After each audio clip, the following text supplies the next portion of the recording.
So a couple of things prior to fitting.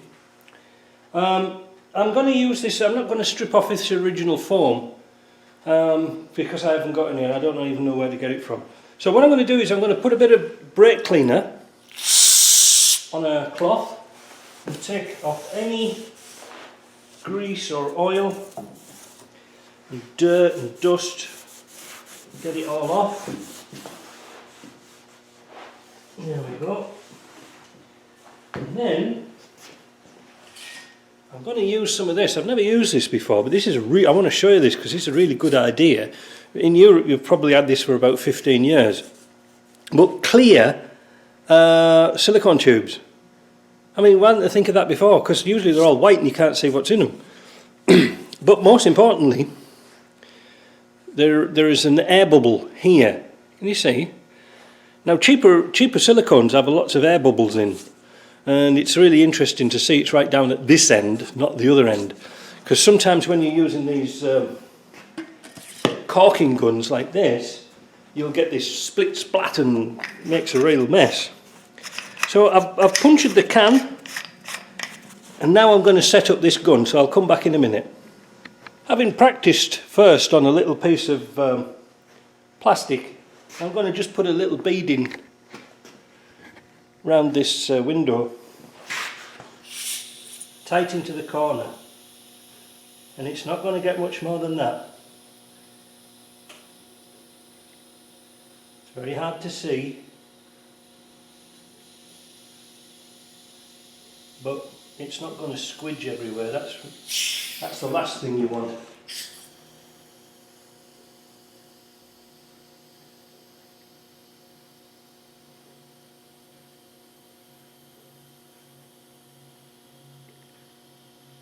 You don't want your silicone inside the car, and you certainly don't want it on the paintwork.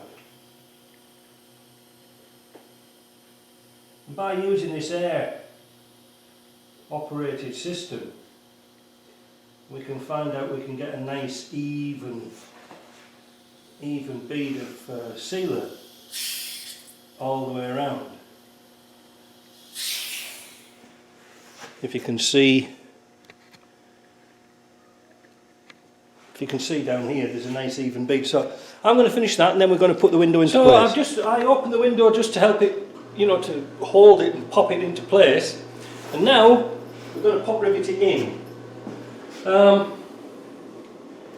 These are 532 pop rivets. I don't know what they are in metric, you'll have to work that out. But fortunately, all our holes are going to line up perfectly. Good tip for the shop cut too.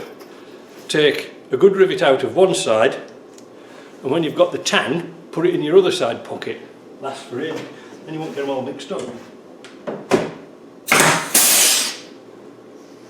The air pop riveter makes a nice job, I must admit. Wish I got one years ago.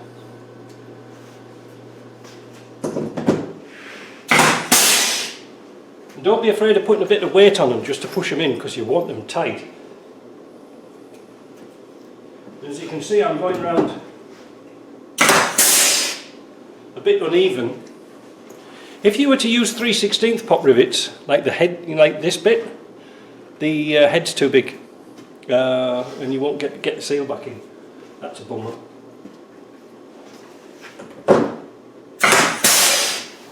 I'm going to carry on with that because it's a bit boring, but it's the most exciting part I like. Only joking. Once you've got 10 million pop rivets holding it in, and you can see there was no squidging at all around the seal, that was nice, so there's less cleanup. Now, one tip, if you're going to use silicone or anything like that, read the label very clearly first to see what material, what product you need for cleaning up. It's very important, because in this instance they wanted mineral spirits or turpentine. That would clean it up. Using something like Varsol or ammonia or anything like that, it could damage the paint, so it's kind of important. The next thing we're going to fit is the filler strip. Again, this is an OEM part, and it's a bugger to fit.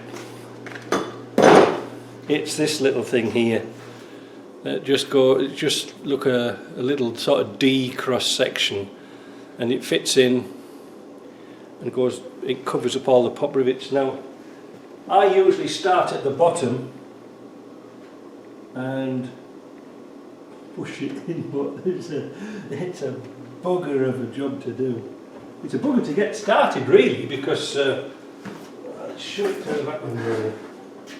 There's no hard and fast rule how to get it in. I mean, you can sort of do it with a screwdriver, which is sort of something that I might be tempted to do actually. Yeah, let me go and get a plastic spatula and well put it. This bit's really time consuming, so I'm going to just show you what you sort of have to do to get this piece in. Push the bottom edge in and then you run it round with a little spatula like that. So push the bottom in, top like that, can you see? When you get good at it you can do it all day long, but you sort of need to compress it, and there's no real special tool for it. You just have to be sort of patient, like I'm not there. But it does go in, but sometimes sometimes you have to work upside down to get that piece in. There you see. So it's easy to put the bottom bit in first. It does go in, you know, it looks nice when it's in, but it does take a long time. This is what I'm using, a plastic spatula. Actually what you could use is an old toothbrush and just grind it down. They're really old toothbrushes.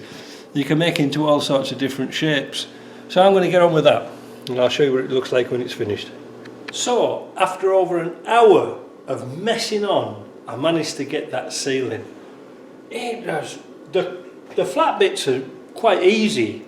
It's the corners.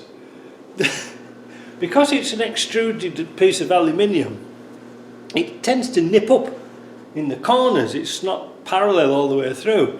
So you have a bit of a struggle trying to get the seal in, and it's a real pain.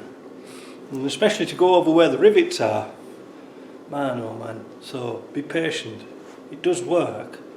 Now they need a good clean up. I don't know how they're going to look. Let's have a just wind this window up here. They don't look all that much different, but you can tell they're clear. But anyway, side windows, isn't that the fun, eh? All I've got to do now is the other side. But step by step we're getting there. Alright, because this is nearly done now. There's only a few bits of trims and bits and pieces to do. And again, stuck in England, waiting for one damn part to come from Land Rover. Anyway, making Land Rovers better. Yeah, it looks nice and tidy when we're finished, but sometimes, you know, leave the windows in and just mask them and sand them. They are a pain. You know, I mean, you can replace the seals and the felts, which will make a difference, but unless you need to replace this seal here, well, there's no point taking your window out, is there? Because the plastic runner at the bottom, you can't buy that either. Kind of stuck, aren't you? Alright, talk to you later.